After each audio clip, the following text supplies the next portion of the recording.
বর্তমানে পল্লবীতে বিএনপির মিছিল সমাবেশের সম্মুখ সারিতে থাকা যুবলীগ নেতা শুটার জাকিরকে নিয়ে সম্প্রতি দেশ টিভিতে প্রচারিত হয় অনুসন্ধানী সংবাদ। বিষয়টি নজরে আসে চিফ মেট্রোপলিটন ম্যাজিস্ট্রেট আদালতের এক লিখিত আদেশে পল্লবী থানাকে বিষয়টি তদন্তের নির্দেশ দিয়েছেন ম্যাজিস্ট্রেট সারাহ ফারজানা হক।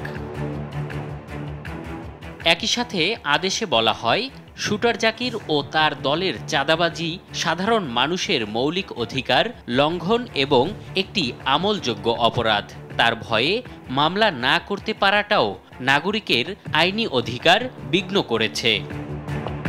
রিপোর্টে প্রচারের মাধ্যমে বিষয়টি আদালতের জানার সুযোগ সৃষ্টি করেছে উল্লেখ করে আদেশে বলা হয়, জাকির ও তার দলের একাধিক অপরাধ আদালতের কাছে উন্মোচন হয়েছে।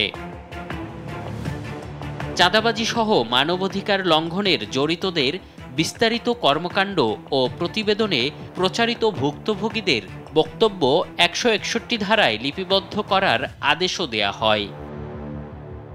আগামী ৭ কার্যদিবসের মধ্যে পল্লবী থানার ভারপ্রাপ্ত কর্মকর্তাকে প্রতিবেদন দেওয়ার নির্দেশ দেয়া হয়।